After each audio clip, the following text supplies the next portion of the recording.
What's going on, y'all? It's your boy, the Giant Wade, coming back with another video. Today, I'm here to talk about the Giants and the Commanders matchup this Sunday. So stay tuned for what's next. All right, y'all. I'm all in this weekend, man. There is no doubt in my mind that the New York Giants are not beating the Commanders today. You can't tell me anything different, man. I'm not worried about what happened last year. I'm worried about what happened right now and the adjustments that the New York Giants made to prepare for the 2025 season.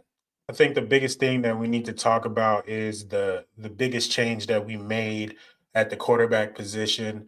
The New York Giants added Russell Wilson to the quarterback room, and I will have to say, man, he has completely changed the feel of the New York Giants.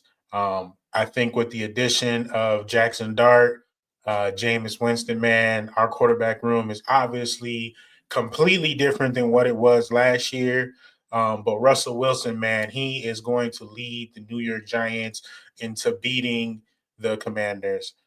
First things first, man, the biggest thing for me in seeing Russell Wilson just command the offense is him just taking the accountability to be a professional, show all the guys the right way on how to build a team and build that team confidence. So I definitely believe that come tomorrow that the New York Giants are going to be ready to play the Commanders. I just believe that Russell Wilson is going to be able to push the ball down the field. Um, I think a lot of times Dave's has really shown that he has always wanted to push the ball down the field, but because of Daniel Jones not being able to just pull the trigger, that just wasn't happening. Last year our offensive line wasn't that good. We were good until Andrew Thomas went down. But even then, when Daniel had time to throw the ball, his thing was the guy has to be open. The anticipation wasn't there. And now we all know with Russell Wilson that he has great anticipation with that moon ball. So I just believe that, we're going to push the ball down the field, man. There's going to be a lot more shots. I believe we're going to come in just throwing shots down the field, guys. I honestly believe that we'll probably take at least 6 shots down the field. Obviously, with us taking more shots down the field, that gives the opportunity for us to make shorter drives, and we're getting bigger plays and bigger chunks. I honestly believe that we are going to see Malik Neighbors shine. He did not practice a couple days ago because they wanted to let him rest, obviously, but he's a full go for on Sunday, and I just believe we're gonna air it out. I don't think that any of their cornerbacks can really hang with our wide receivers.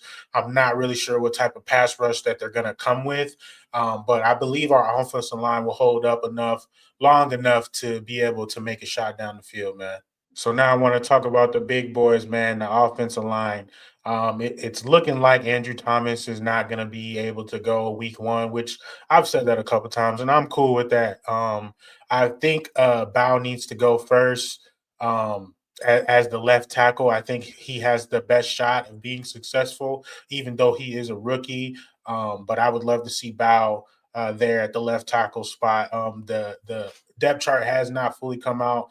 A lot of times when asked about who's starting and things like that, they say we have to wait till Sunday, which is fine. I completely understand that. We don't want to give any type of competitive advantage to the guys that we're going up against. So I'm cool with that, with them not really letting us know who's going to start where. But do not be surprised if you guys see Marcus Bowe there at the left tackle position for the New York Giants. And just talking about the offensive line as a whole, like I'm just not afraid of the Commanders' defensive line in their pass rush. I think they'll be led by maybe Von Miller. I'm not sure, guys. I look at this. I'm looking at their depth chart right now, and the only guy that sticks out to me is Von Miller. I know Javon Kinlaw is pretty decent. Deron Payne, we know we're gonna get him. He's a run stuffer. Dorrance Armstrong, I don't really know too much about him. So again, just as far as our offensive line versus our defensive line, man, we should be able to withstand what they're bringing. Um, I'm not going to say that Von Miller might not shine, but I do think that he's going to be a bit winded. I don't believe that he's going to be in his midseason form, obviously because it's the first game. But I don't see him being too much of a factor. I wholeheartedly believe that we'll probably shut him down. Let's go, boys. Let's do it, man. Let's shut him down. Let's see what happens. So now I want to talk about our defensive line versus their offensive line, man. We all know that the defensive line is anchored by Dexter Lawrence. I'm pretty sure he's going to make his presence be known right away. They're going to have to put two guys on him. There, you can't give him a one-on-one because if you do, you know what's going to happen. But with that being said, man, this is the time that my man Brian Burns goes crazy. Kayvon, he usually show up versus the Commanders, so I wholeheartedly believe that he's going to show up. He's got the young dog and Abdul pushing him. This is a contract year for Kayvon, so Kayvon's got to go, man. He has no time to waste. We've all seen the videos of him on social media doing this thing, but now, man, it's time to put the talking away, and it's time to show up, man. I'm cheering for Kayvon, man. I hope he goes crazy tomorrow, but we gonna see, man. But versus they offensive line, man, there's not really too much that they added. I know they added Tunsil, and I know they added another guy that I cannot remember. But even then, guys, like I just feel like we had too much, man. I feel like we had too much. My man Abdul, he's gonna be chasing after him. I think that we're gonna see him in a lot of ways that we did not see in the preseason, obviously because we didn't want to give it away. But I think the utility usage for him is gonna be crazy. I hope Bowen can really just dial in because we have a lot of talent on this team, man, and there's just no way that we should just be allowing teams to do whatever they want to us. We should be dictating their play from what we're doing to them. So hopefully he can instill that type of game plan where we're just attacking and we're not letting up, man. We cannot let Jaden Daniels sit back there. We gotta get after him, man. We cannot let him sit back there because if we do, with our new secondary, I'm not really sure what we have. I think that Terry McLaurin is obviously a player. Debo, I think the way that they will use him will be more or less screens, a lot of things behind the scrimmage, handoffs, reverse, things like that. Debo's he we know he is like we know what he do. When he got the ball in his hands, he's a problem. But as far as running routes and stuff like that, he does not scare me one bit. But in our new secondary, we have a Debo leading us for our cornerback one. Um, it has not been officially stated that Cordell Flott is the number two starting this Sunday, but a lot of people perceive that that will be the case. Some people have put out that Cordell Flott will start and Deontay Banks will come out in third downs, which I just don't understand why we're putting those things out. Like, you guys are literally giving our game plan away. So those beat writers that are trying to push and press for this type of information, like it just doesn't make any sense, especially for the writers that are New York Giants writers. You know what I mean? We should keep it professional. We shouldn't even ask those types of questions. But regardless, um, Flott is looking like to be the number two, which I'm okay with. We're just gonna see how it goes. Um, and hopefully, he can earn the spot. If not, when Banks come in, we'll see what he does with his reps.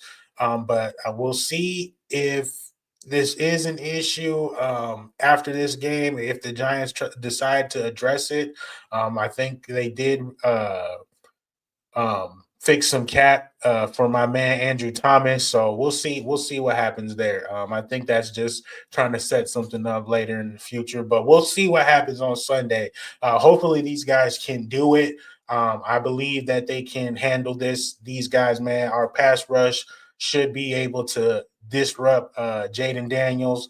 So they shouldn't be able to just be sitting back there and taking big chunks on us, man. The New York Giants defense will be pretty good this year. So just talking just a little bit more about the Commanders offense. They have made some upgrades to their offensive line. Like I said, they did pick up Tunsil. Um, Jaden Daniels, he's on his sophomore season, man. He's looking to build on upon what he did last year. But this time I think it's gonna be different, man. I think it's always different when teams have film on you, and specifically the Giants as a division rival were able to look at things differently, and see how other teams played him and just how we played him last year and what he did versus us. So I think that we're going to have a really, really good plan as for Jaden Daniels as far as keeping him in the pocket. One of the biggest changes in the Commanders' offense was what happened to the running back room. They traded Robinson to the 49ers, and now Eckler is presumed to be the starting running back. I'm all for this just because, Eckler, he's a good guy, but he's not some guy that's just going to tear you apart. So, again, I don't believe that the Commanders will have too much of a run game versus us. They do have a new rookie up and coming. I don't know exactly his name. I can't remember, but I do know who he is when I see him. So I'll definitely be watching out for him. But other than that, man, their run game does not scare me at all. All right, man. So now I just want to talk about how I believe we're really going to win the game. First things first, man, we got to be able to control the clock. We have to be able to sustain drives. If we're not getting yardage in huge chunk plays, we need to be converting these third downs, man. That was an issue last year for us. We did not convert a lot of third downs. And the other part of it is, man, we gotta switch it up, man. Kafka, we can't go to Wandale every single third down, bro. We got to switch it up. So I'm really, really curious to see what we do on third downs. I hope it's not the same thing as it was last year, man, because we became way too predictable on third downs. So then the other thing I want to talk about is just also, we need to pressure Jaden Daniels early, man. The Redskins don't have a high power defensive line like us, so we should be able to get on him early, create plays, make him take chances, and give us more opportunities to create turnovers, man. I think the other thing that the New York Giants have to do is just completely exploit their secondary. They got Marcus Lattimore. That's the only guy I can name over there, man. I really don't know too much about their secondary. Um, so I think regardless of who it is back there, they don't match up with Malik Neighbors. They don't match up with Darius Slayton. They can't stick with Wandale, and for damn sure they can't keep up with Hyatt if he's in the game. So again, I think the weapons that we have versus their secondary, man, the Giants can take that easy, man. I think we're gonna move the ball pretty easy on their defense. And just the last thing, man, we just got to put that pressure on them, man. If Russell Wilson can go out there and lead us to scoring drives, the Giants defense is putting Jaden Daniels in a situation where they're going three and out, with the expectations that the Commanders have for themselves and put on themselves this whole season. I think there will be a shift in the pressure being put on the Commanders to win this game, if the Giants are going out and looking like an actual competent team, man. That's just the difference in the New York Giants this year, man. Like I feel confident in us going out and scoring points and being able to stop other teams, man. This preseason, we had 30 plus or 30 plus points per game, man. That's unheard of for us these past 6, 7 years, man. So just based off that, I'm optimistic that our offense is high powered. We were able to move the ball on all levels, no matter who was playing for us this preseason. So I think the Giants are going to have a dynamic offense this season, fellas. We're going to be a force to be reckoned with, man. All right, so there's just five things that I really want us to watch for, man. Um, how much time does Russell Wilson have? Are we able to move the ball down the field, deep on occasion? And what is our play action going to look like, man? Because if we're able to move the ball down the field, on those second and third downs, they're going to back up, man. They're going to back up, and that means there's going to be some cushion for Tracy, Singletary, and Cam, to be able to run the ball, man. And if that gets going, man, you just got to pick your poison versus us. So the New York Giants, man, I feel like we are going to be a scary offense, y'all. I'm telling you. Another thing to watch for is, will the New York Giants pass rush get home, man? Can the paper come to life, man? Because on paper, the New York Giants, we got Thibodeau, we got Brian Burns, we got Dexter Lawrence. and we got Abdul Carter. So it's just like, can these guys be what we perceive them to be?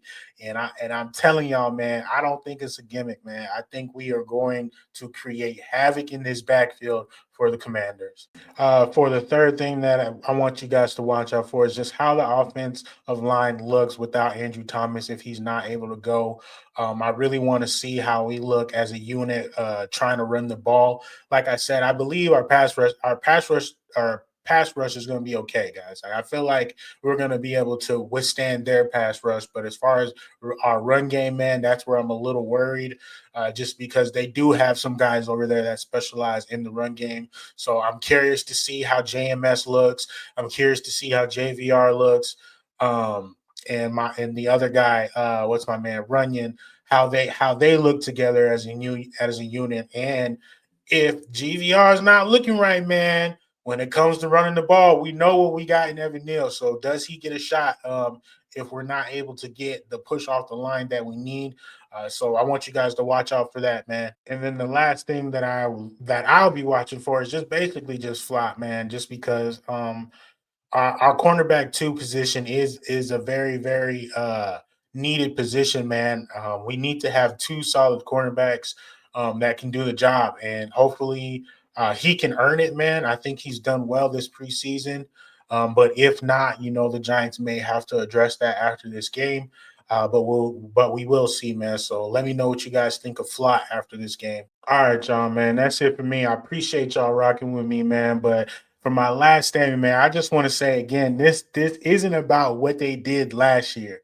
This is about what we're doing this year. And I feel like the New York Giants have prepared way better this offseason. I think we have had way more better team improvements to our roster than them off this offseason. So I just believe the New York Giants are going to go crazy this season, man. I cannot wait to enjoy this season with you guys, man. So make sure you guys stay tuned this season, man.